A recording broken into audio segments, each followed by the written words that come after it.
أعوذ بالله من شرور أنفسنا وسيئات أعمالنا. من يهده الله فلا مضل له ومن يضلله فلا هادي له. وأشهد أن لا إله إلا الله وحده لا شريك له.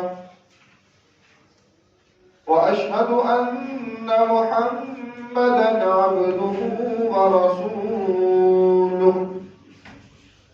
اللهم صل على محمد وعلى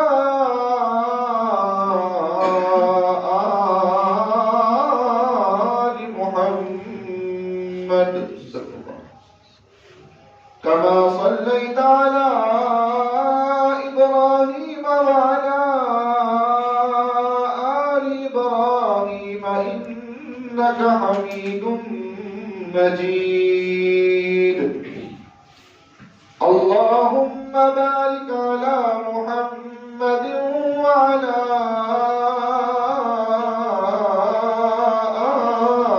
آل محمد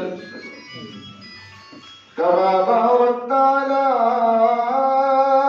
إبراهيم وعلى آل إبراهيم إنك حميد مجيد. أما بعد فإن خير الحديث كتاب الله وخير الهدي هدي محمد صلى الله عليه وسلم وشر الأمور محدثاتها وكل محدثة بدعة وكل بدعة ضلالة وكل ضلالة في النار. رب اشرح لي صدري ويسر لي أمري واحلل عقدة من لساني يفقهوا قولي. رب زدني علما رب زدني علما رب زدنا علما. أعوذ بالله من الشيطان الرجيم. بسم الله الرحمن الرحيم. وما أموالكم ولا أولادكم بالتي تقربكم عندنا زلفى إلا من آمن وعمل صالحا فأولئك لهم جزاء الضعف بما عملوا وهم في الغرفات آمنون.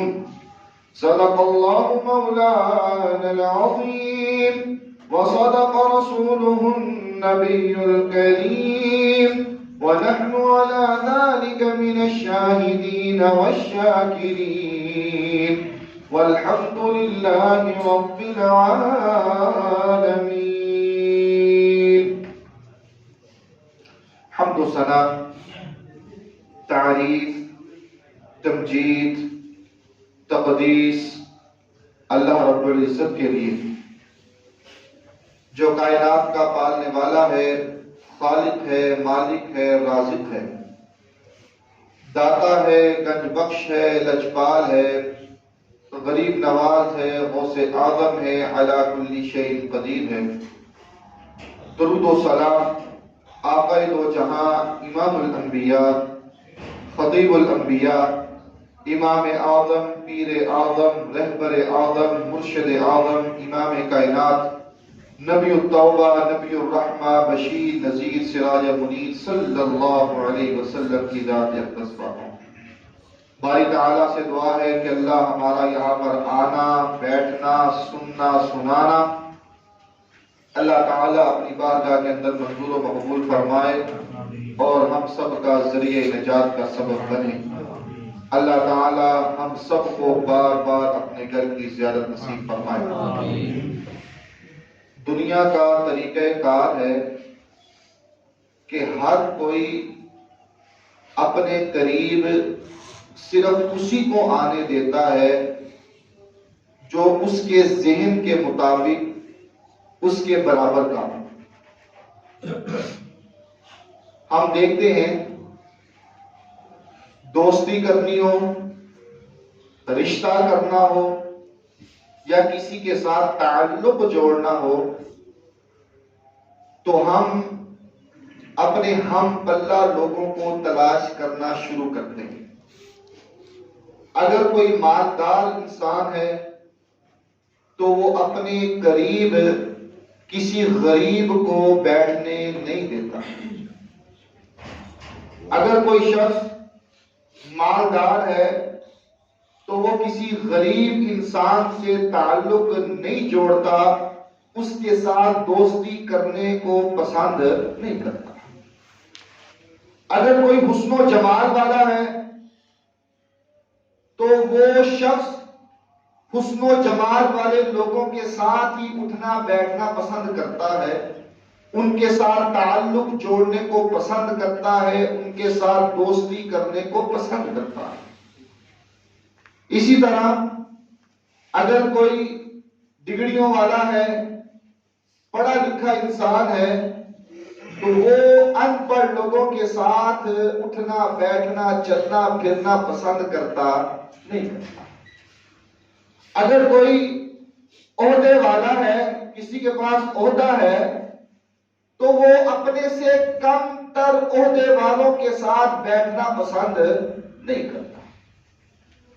دنیا میں ہم کسی کے ساتھ رہنا چاہیں تو اس کے سٹیٹس کے مطابق ہم رہ سکتے ہیں۔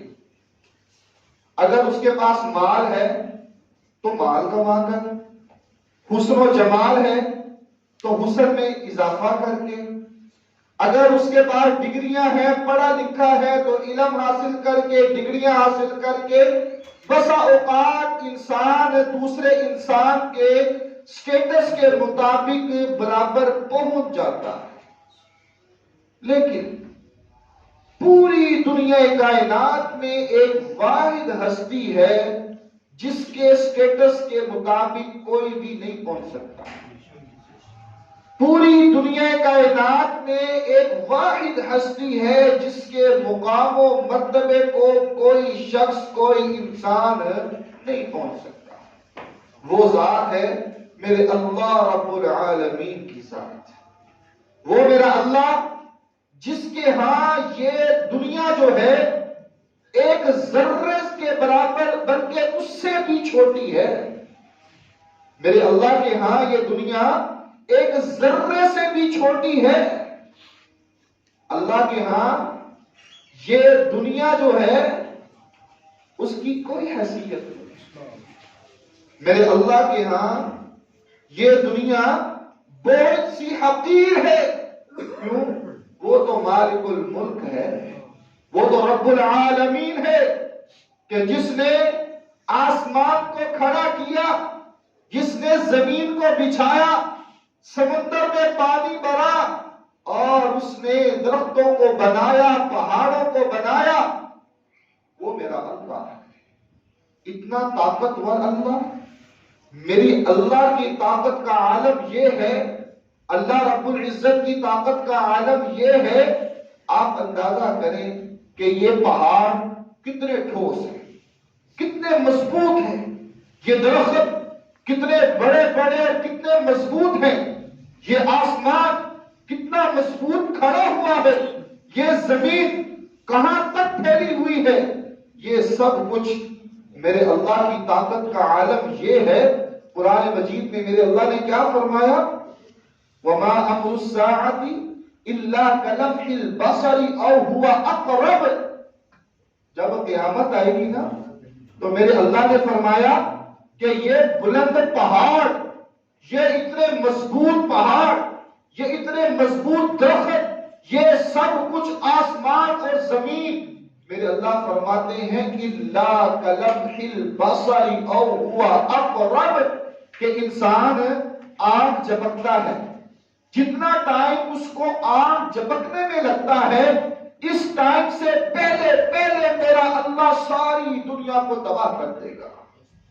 اتنا طاقتور میرا اللہ ہے، اتنی طاقت کا مالک میرا اللہ ہے کہ یہ درخت، یہ پہاڑ، یہ روئیوں کی طرح اڑ رہے ہوں گے قیامت والے دن، یہ زمین تباہ ہو جائے گی، یہ پہاڑ ختم ہو جائیں گے، ریزہ ریزہ ہو جائیں گے، آسمان گر جائے گا، زمین پھٹ جائے گی۔ یہ میرے اللہ کی طاقت ہے۔ میرے اللہ کا جلال کیا ہے؟ میرے اللہ کا روب کیا ہے؟ اللہ کے نبی صلی اللہ علیہ وسلم نے جبریل علیہ السلام کو دیکھا۔ حدیث میں آتا ہے کہ میرے اللہ نے جبریل علیہ السلام کو اصلی حالت میں 2 مرتبہ دیکھا۔ ایک مرتبہ جبریل علیہ السلام آسمان اور زمین کے درمیان اپنی کرسی کے اوپر بیٹھے ہوئے تھے۔ جبریل علیہ السلام کے کتنے پر تھے؟ 600 پر۔ رسول اللہ صلی اللہ علیہ وسلم نے فرمایا کہ جبریل علیہ السلام کے 600 پر تھے، اور وہ اتنے بڑے تھے کہ جب میں نے جبریل علیہ السلام کو دیکھا تو مجھے آسمان نظر آنا بند ہو گیا۔ اتنا طاقتور فرشتہ، اتنا مضبوط فرشتہ۔ رسول اللہ صلی اللہ علیہ وسلم فرماتے ہیں کہ جب میں نے ان کو اصلی حالت میں دیکھا، ان کے پروں کو دیکھا، تو میں نے نگاہ اٹھائی تو آسمان مجھے نظر آنا بند ہو گیا۔ اتنا مضبوط فرشتہ۔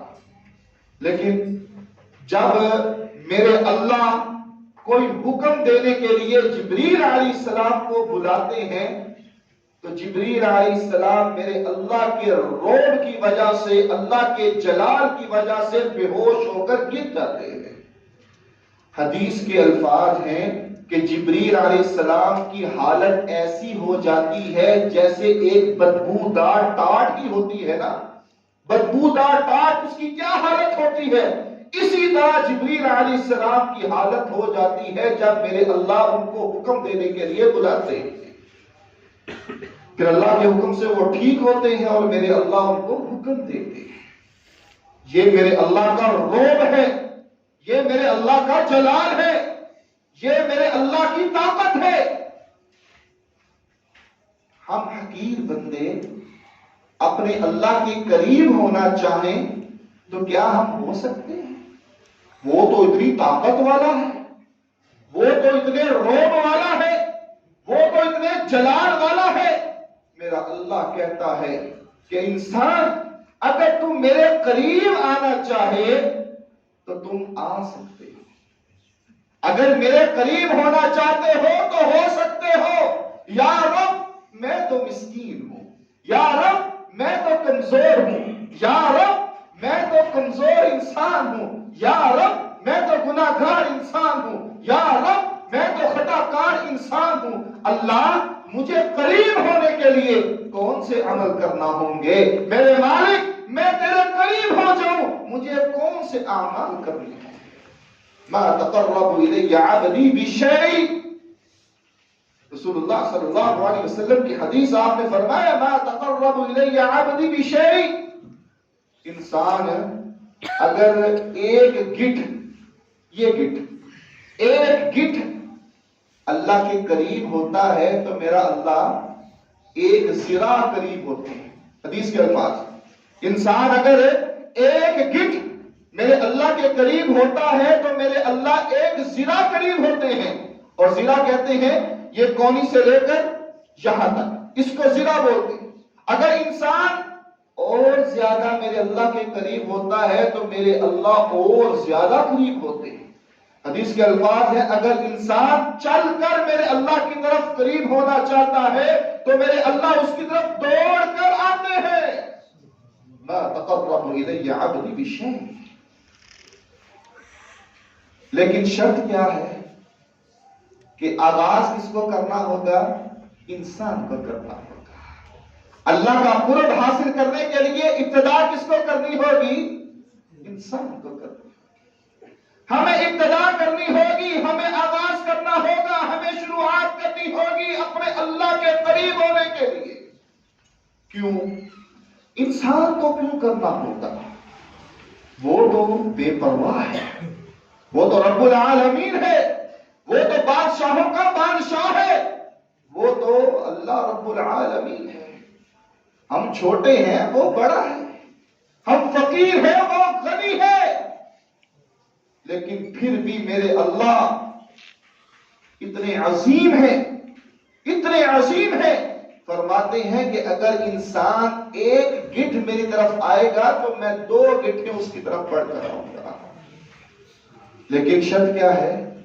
انسان پہلے ابتدا کرے، انسان کوشش کرے۔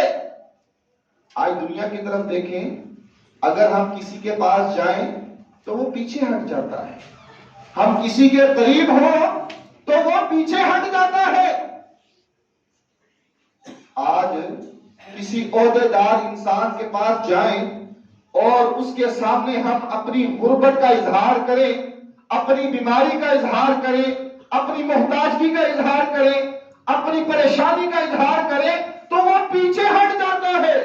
لیکن قربان چاہیے اس رب پر، اس خالق پر، اس مالک پر، اس اللہ پر کہ جب انسان اپنی غربت کا اظہار اپنے اللہ سے کرتا ہے، جب انسان اپنی پریشانی کا اظہار اپنے اللہ سے کرتا ہے، جب انسان اپنے دکھوں کا اظہار اپنے اللہ سے کرتا ہے، جب انسان اپنی حقارت کا اظہار اپنے اللہ سے کرتا ہے، جب انسان اپنی پریشانیوں کا اظہار اپنے اللہ سے کرتا ہے تو میرے اللہ اس کے اور زیادہ قریب ہو جاتے ہیں۔ انسان اللہ کے قریب ہونا چاہتا ہے تو میرے اللہ اور زیادہ قریب ہو جاتے ہیں۔ اب میرا اللہ ذات کے اعتبار سے کہاں پر ہے؟ آسمانوں کے اوپر، اپنے عرش کے اوپر، تو ہم تو وہاں جا نہیں سکتے، تو پھر ہم اللہ کے کیسے قریب ہو سکتے ہیں؟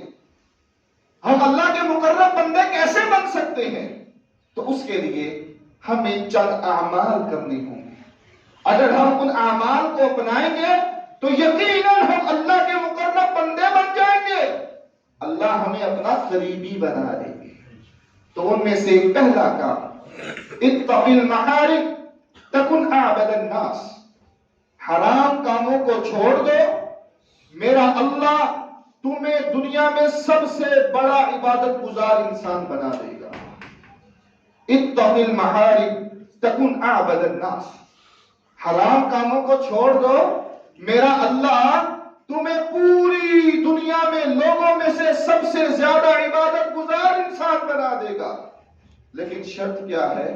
حرام کاموں کو چھوڑنا ہے۔ حرام کو چھوڑنا یہ سب سے بڑی عبادت ہے، حرام کو چھوڑنا سب سے بڑی عبادت ہے۔ اتق المحارم تکن اعبد الناس، اگر ہم چاہتے ہیں کہ ہم اللہ کے قریب ہو جائیں، اللہ کے مقرب بندے بن جائیں، تو پھر ہمیں حرام کاموں کو چھوڑنا ہوگا، حرام سے بچنا ہوگا۔ رسول اللہ صلی اللہ علیہ وسلم کی حدیث، آپ صلی اللہ علیہ وسلم نے فرمایا اگر انسان چاہتا ہے کہ وہ اللہ کے قریب ہو جائے، اللہ کے مقرب بندوں میں شامل ہو جائے، تو اس کو چاہیے کہ وہ حرام کاموں کو چھوڑ دے۔ حرام کیا ہے؟ ہم نماز پڑھتے ہیں، سود بھی کھاتے ہیں، ہم نماز بھی پڑھتے ہیں اور ناپ تول میں کمی بھی کرتے ہیں، ہم نماز بھی پڑھتے ہیں اور لوگوں کے حق پر ڈاکہ بھی ڈالتے ہیں، ہم نماز بھی پڑھتے ہیں اور بہنوں کے حصوں کو غبن بھی کرتے ہیں، ہم نماز بھی پڑھتے ہیں اور یتیموں کے مالوں کو ہڑپ بھی کرتے ہیں، ہم نماز بھی پڑھتے ہیں اور زنا بھی کر رہے ہیں، ہم نماز بھی پڑھ رہے ہیں اور اللہ کی حدوں کو توڑ بھی رہے ہیں۔ اتق المحارم تکن اعبد الناس، اگر چاہتے ہو کہ اللہ کے مقرب بندوں میں شامل ہو جاؤ تو پھر ہمیں کیا کرنا ہوگا؟ حرام کاموں کو چھوڑنا ہوگا۔ پھر اللہ ان بندوں کو، ان لوگوں کو اپنے قریب کر لے گا، ان سے راضی ہو جائے گا، اور جنہوں نے ایسا کیا میرے اللہ نے ان کو دنیا میں بھی نوازا اور آخرت میں ان کی سنوار دی۔ سیدنا یوسف علیہ السلام کیا مقام پایا. قرآن مجید میں ان کے متعلق اللہ نے پوری ایک سورت نازل کی. پورا قصہ میرے اللہ نے قرآن میں بیان فرمایا. جب زلیخا، معروف یہی نام ہے، جب اس نے برائی کی طرف بلایا، برائی کی طرف آمادہ کیا، وَغَلَّقَتِ الْأَبْوَابَ وَقَالَتْ هَيْتَ لَكَ قَالَ مَعَاذَ اللَّهِ، دروازوں کو بند کیا، اس کو تالے لگائے، بند کر دیا. اب اس نے یوسف علیہ السلام کو برائی کی طرف بلایا تو انہوں نے کیا کہا؟ معاذ اللہ، قال معاذ اللہ انه ربی احسن مثواي انه لا يفلح الظالمون. اپنی خواہشات پر کنٹرول رکھا اللہ کے حکم سے، برائی سے بچے اللہ کے حکم سے، حرام کام سے بچے اللہ کے حکم سے، حرام کو ناپسند کیا اللہ کے حکم سے، حرام کو پیچھے چھوڑ دیا اللہ کے حکم سے. میرے اللہ نے ان کو دنیا میں بھی بادشاہت سے نوازا اور ان کی آخرت کو بھی بہتر کرتا دیا. بخاری کی روایت ہے، وہ قیامت کا منظر جب کوئی سایہ نہیں ہوگا سوائے چند قسم کے لوگوں کے. وہ اللہ کے عرش کے سائے کے نیچے آئیں گے چند قسم کے لوگ. ان میں سے ایک یہ بھی ہے نا کہ جب ایک عورت حسن والی، جمال والی عورت برائی کی طرف بلائے گی، برائی کی دعوت دے گی، لیکن وہ انسان اس کو منع کر دے گا، ٹھکرا دے گا، کوئی روکنے والا نہیں ہوگا، کوئی اس رکاوٹ نہیں ہوگی، صرف اللہ کا خوف ہوگا، اللہ کا ڈر ہوگا اور وہ چھوڑ دے گا. تو میرے اللہ فرماتے ہیں کہ ایسے انسان کو اللہ قیامت والے دن اپنے عرش کے سائے کے نیچے جگہ عطا فرمائیں گے. اللہ اپنے مقرب بندوں میں ان کو شامل فرما لیں گے. تو پہلا فارمولا کیا ہے؟ پہلی چیز کیا ہے؟ حرام کاموں کو چھوڑنا ہوگا، حرام کو ترک کرنا ہوگا. اگر ہم چاہتے ہیں کہ ہم اللہ کے قریب ہو جائیں، اللہ کے محبوب بندوں میں شامل ہو جائیں، تو پھر ہمیں یہ کرنا ہوگا کہ ہمیں حرام کو چھوڑنا ہوگا. دوسری بات، فرائض ان کو اپنانا ہوگا. فرائض ما احب مما افترضته، کہ جو فرائض میرے اللہ نے مقرر کیے ہیں ان کو اپنانا ہوگا. اگر ہم چاہتے ہیں کہ ہم اللہ کے قریب ہو جائیں، اللہ کے نیک بندوں میں شامل ہو جائیں، تو پھر ہمیں چاہیے کہ ہم فرائض کی پابندی کریں، ان کو پابندی کے ساتھ ادا کریں. ہمارے ہاں جو زبان کا سچا ہو اس کو کہتے ہیں کہ یہ بہت سچا ہے، اور حقیقتاً وہ سچا انسان ہے. اچھی بات ہے کہ سچ بولنا چاہیے. جو دل کا صاف ہے لوگ اس سے محبت کرتے ہیں اور کرنی بھی چاہیے.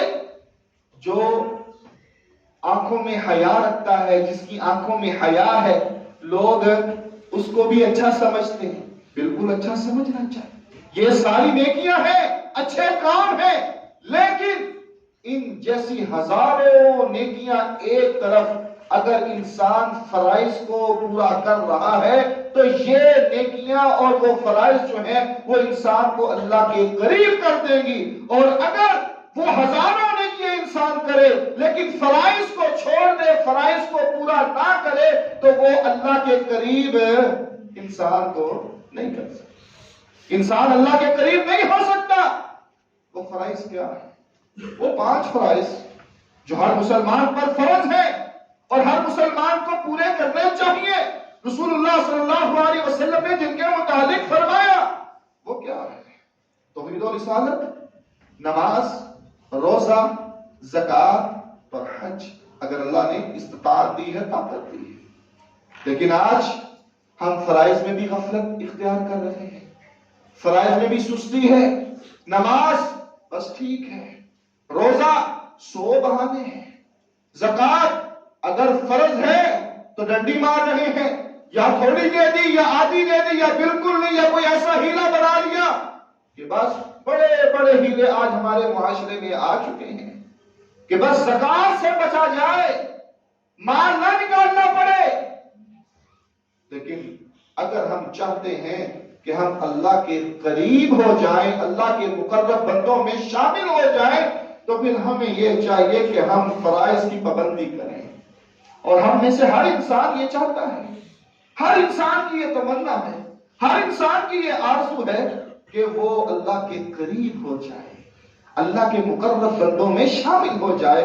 تو پھر ہمیں چاہیے کہ ہم فرائض کو، حلال کے ساتھ ساتھ فرائض کو اپنائیں اور اللہ کے مقرب بندوں میں شامل ہو جائیں.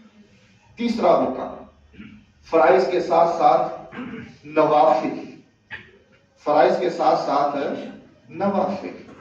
آج نوافل کا کوئی تصور نہیں رہا. آج نوافل ختم ہو چکے ہیں. لوگ نوافل نہیں پڑھتے. مجھ سمیت ہم میں سے اکثر ایسے ہیں جن کو سنتیں معاف ہو چکی ہیں. سنتیں دور کی بات ہے، نوافل بھی ختم، سنتیں بھی ختم. سنتوں کا اہتمام اب نہیں رہا جس طرح ہونا چاہیے. نوافلوں کا اہتمام کرنا چاہیے. یہ اگر انسان یہ عمل کرتا ہے تو انسان اللہ کے قریب ہو جاتا ہے. رسول اللہ صلی اللہ علیہ وسلم کی حدیث ہے، آپ صلی اللہ علیہ وسلم نے فرمایا کہ جب انسان اللہ کے ہاں سجدے کرتا ہے تو جتنے سجدے کرتا ہے اتنے وہ انسان اللہ کے قریب ہو جاتا ہے. جتنے سجدے کرے گا اتنا انسان کیا ہوگا؟ اللہ کے قریب ہو جائے گا. مسلم کی روایت ہے، سردیوں کا موسم ہے، اللہ کے نبی صلی اللہ علیہ وسلم نے مسجد نبوی میں عشاء کی نماز پڑھائی. نماز پڑھانے کے بعد آپ صلی اللہ علیہ وسلم اپنے گھر چلے گئے. لمبی راتیں ہیں، سردیوں کا موسم ہے. آپ کے ایک پیارے صحابی جس کا نام ربیعہ بن کعب رضی اللہ تعالی عنہ، وہ اللہ کے نبی صلی اللہ علیہ وسلم کے گھر کے باہر جا کر بیٹھ گئے. کیوں بیٹھے؟ رات کے وقت کیوں بیٹھے؟ انہوں نے آج ارادہ کر لیا کہ میں نے آج رات محمد رسول اللہ صلی اللہ علیہ وسلم کی خدمت کرنی ہے. آپ کی خدمت کرنی. لمبی راتیں ہیں. مسلم کی روایت ہے، اللہ کے نبی صلی اللہ علیہ وسلم آدھی رات کو بیدار ہوئے. قضائے حاجت کے لیے آپ اٹھے. آپ نے دیکھا، ربیعہ تم کہاں؟ تم یہاں پر کیا کر رہے ہو؟ یا رسول اللہ صلی اللہ علیہ وسلم، آج میں نے ارادہ کیا ہے کہ میں آپ کی خدمت کروں. ربیعہ نے برتن لیا، پانی بھرا اور آپ کے ساتھ قضائے حاجت کے لیے چلا گیا. محمد رسول اللہ صلی اللہ علیہ وسلم جب قضائے حاجت سے فارغ ہو کر آئے تو آپ نے کہا، سل ربیعہ، سل ربیعہ، ربیعہ مانگ، میں تجھ سے بڑا خوش ہوں. آج تو نے جو عمل کیا ہے میں تیرے اس عمل کی وجہ سے بڑا خوش ہوں.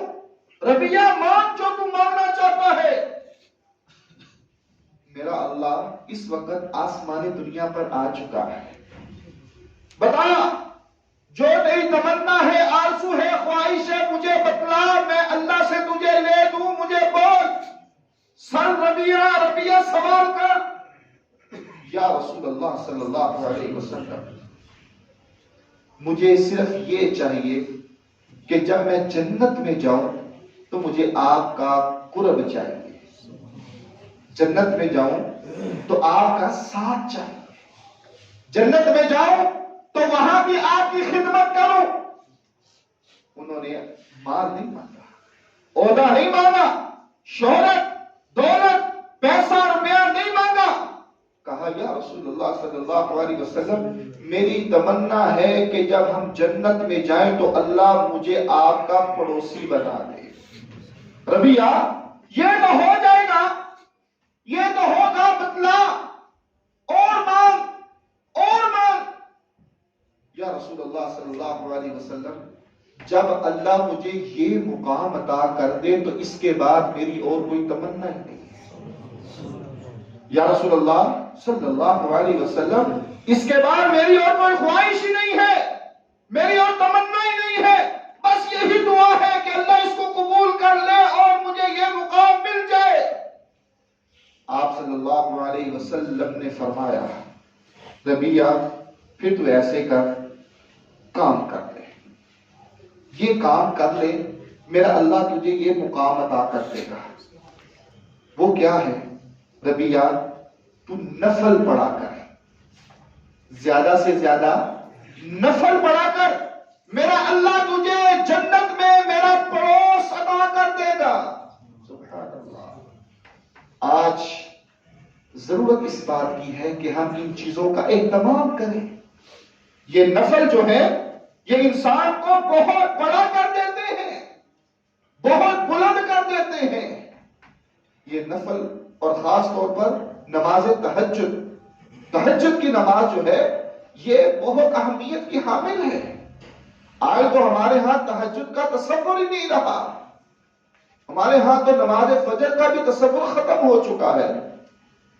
نماز فجر ہم مسجد میں نہیں آ کے پڑھتے تو تہجد کیسے پڑھیں گے؟ مساجد ویران ہے، صفیں خالی ہے، مسلمانوں کی آبادی ہے، مسلمانوں کا ملک ہے، مسلمانوں کا معاشرہ ہے، اور فجر کی نماز میں ایک صف یا 1.5 صف مساجد میں ہوتی ہے۔ ربیہ اگر چاہتے ہو کہ تمہیں رسول اللہ صلی اللہ علیہ وسلم کا ساتھ ملے، اگر تم چاہتے ہو کہ تمہیں جنت ملے، تو پھر نفل زیادہ سے زیادہ پڑھا کرو۔ ہم تو فرائض سے بھی غافل ہیں، ہم تو نمازوں سے بھی غافل ہیں۔ وہ صحابہ جن کی تمنا یہ تھی، جن کی آرزو یہ تھی، جن کی خواہش یہ تھی، جن کا اٹھنا بیٹھنا مقصد یہ تھا کہ ہمیں جنت مل جائے، اللہ راضی ہو جائے، رسول اللہ صلی اللہ علیہ وسلم کا ساتھ مل جائے۔ آج تہجد کا تصور ختم ہو چکا ہے۔ یہ نماز جو ہے یہ انسان کو بہت بلند کر دیتی ہے۔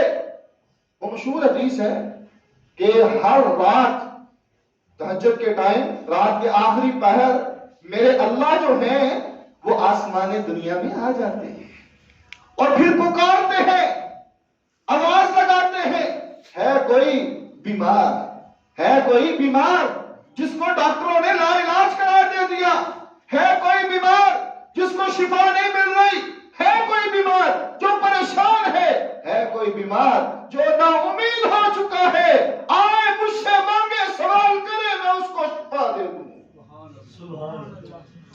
رسول اللہ صلی اللہ علیہ وسلم کی حدیث ہے کہ ہر رات تہجد کے ٹائم میرا رب جو ہے وہ پکارتا ہے کوئی غریب، ہے کوئی مسکین، ہے کوئی محتاج، ہے کوئی مزدور، ہے کوئی ایسا انسان جو رزق سے تنگ ہے، جس کو کھانے کے لیے نہیں ہے، پینے کے لیے کچھ نہیں ہے، گھروں میں فاقے ہے، غربت ہے، محتاج کی ہے کوئی آئے مانگے مجھ سے سوال کرے، میں اس کی غربت کو، اس کی فقیری کو دور کر دوں۔ ہے کوئی ایسا انسان، ہے کوئی ایسا انسان جو مجھے پکار رہا ہے، جو اپنی تمناؤں کو پورا کروانا چاہتا ہے، اپنی دعاؤں کو پورا کروانا چاہتا ہے، اپنی خواہشات کو پورا کروانا چاہتا ہے، مانگو مجھ سے، مانگو، سوال کرو، میں تمہیں عطا کروں گا۔ تہجد کے ٹائم میرا اللہ پکار رہا ہوتا ہے، سوال کر رہا ہوتا ہے۔ لیکن آج بس ہی کیا کریں، سوتے سوتے ہمیں 1-2 بج جاتے ہیں، سوتے سوتے ہمیں 2-3 بج جاتے ہیں، بس کیا کریں، نیند ہی نہیں آتی، روٹین ہی ایسی بن گئی ہے۔ شیطان نے اس قدر ہمیں جکڑ لیا ہے، شیطان نے ہمیں اس قدر اپنے شکنجے میں کر لیا ہے، جس وقت ہمارے بیدار ہونے کا ٹائم ہوتا ہے، جس وقت ہمارے اٹھنے کا ٹائم ہوتا ہے، وہ شیطان جو ہے وہ ہمارے اوپر نیند کا غلبہ ڈال دیتا ہے۔ اس وقت ہمیں بڑی زور سے نیند آ رہی ہوتی ہے، اس وقت ہمیں بڑی نیند آ رہی ہوتی ہے۔ لیکن اگر ہم چاہتے ہیں کہ ہم اپنے اللہ کے قریب ہو جائیں، اگر ہم چاہتے ہیں کہ ہمارا مالک ہم سے راضی ہو جائے، اگر ہم چاہتے ہیں کہ ہم اللہ کے مقرب بندوں میں شامل ہو جائیں، تو پھر ہمیں کوشش کرنی چاہیے کہ ہم رات کو اٹھ کر کم از کم 2 رکعت اپنے اللہ کے حضور پڑھ لیں. اللہ ہمیں اپنے مقرب بندوں میں شامل فرمائے. یہ تہجد کی نماز جو ہے یہ اللہ سے تعلق جوڑنے کا ایک واحد ذریعہ ہے. تہجد کی نماز میرے اللہ کے ساتھ دوستی کرنے کا ایک واحد اور بڑا اعلیٰ اور عمدہ ذریعہ ہے. یہ تہجد کا وقت جو ہے یہ انسان کی گناہوں کی معافی کا بڑا اعلیٰ ٹائم ہے. میرے اللہ کی رحمت جوشے مار رہی ہوتی ہے, میرے اللہ پکار رہے ہوتے ہیں. اور وہ مشہور حدیث ہے جس میں آپ صلی اللہ علیہ وسلم نے 4 باتیں بتلائیں. علیکم, آپ نے فرمایا کہ تم تہجد کی نماز پڑھا کرو, رات کو اٹھ کر تہجد کی نفل پڑھا کرو. 4 چیزیں آپ صلی اللہ علیہ وسلم نے فرمایا کہ تم سے پہلے جتنی امتیں گزری ہیں ان میں جتنے نیک لوگ تھے سارے کے سارے تہجد پڑھنے والے تھے, سارے کے سارے. تو نیک لوگ کون ہیں؟ جو رات کو اٹھ کر تہجد پڑھتا ہے. پھر آپ نے فرمایا کہ رسول اللہ صلی اللہ علیہ وسلم نے فرمایا کہ جو انسان تہجد کی نماز پڑھتا ہے اللہ اس کو اپنا قریبی بندہ بنا لیتا ہے, اللہ اپنے مقرب بندوں میں شامل فرما لیتا ہے. اور جو انسان تہجد کی نماز پڑھتا ہے میرے اللہ اس انسان کے پچھلے گناہوں کو معاف کر دیتا ہے. جو تہجد کی نماز پڑھتا ہے میرے اللہ اس کو برائی سے روکتا ہے, برائی کرنے سے روکتا ہے. یہ تہجد کی نماز رکاوٹ بن جاتی ہے. 4 چیزیں. پچھلے زمانے کے جتنے لوگ نیک گزرے ہیں سارے تہجد پڑھنے والے تھے. پھر دوسرے نمبر پر اللہ کا مقرب بندہ بن جاتا ہے انسان, پچھلے سارے گناہ معاف ہو جاتے ہیں. چوتھے نمبر پر آپ صلی اللہ علیہ وسلم نے فرمایا یہ تہجد کی نماز برائی سے رکاوٹ بن جاتی ہے, انسان برائی سے بچ جاتا ہے. آج ہم کہتے ہیں قاری صاحب ہم سگریٹ چھوڑنا چاہتے ہیں لیکن چھوٹتی نہیں ہے. آج ہم حرام کھانا اس کو چھوڑنا چاہتے ہیں لیکن چھوٹتا نہیں ہے. آج ہم رشوت لینا اس کو ناپسند کرتے ہیں, چھوڑنا چاہتے ہیں لیکن کیا کریں بس حالات کچھ اس طرح کے ہو گئے ہیں, دل نہیں چاہتا, چھوڑنا چاہتے ہیں حرام کاموں کو لیکن نہیں چھوڑتے, کیا کریں.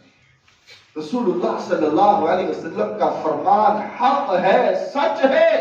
آپ صلی اللہ علیہ وسلم نے فرمایا رات کو اٹھ کر 2 نفل پڑھ لیا کرو, اللہ یہ ساری بیماریوں کو دور کر دے گا.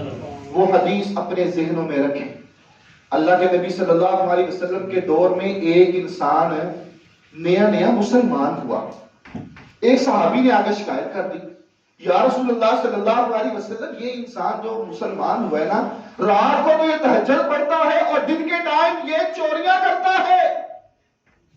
آپ نے فرمایا واقعہ تھا ایسا معاملہ ہے کہ یہ چوریاں کرتا؟ جی یا رسول اللہ صلی اللہ علیہ وسلم چوریاں کرتا ہے.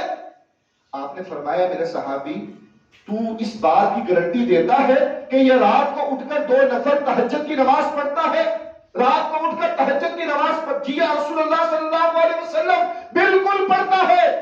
آپ فرماتے ہیں پھر ٹھیک ہے صبر کرو, ابھی نیا ہے, اللہ اس کے تہجد پڑھنے کی وجہ سے اس کی وہ جو گناہ ہے اس کو دور فرما دے گا.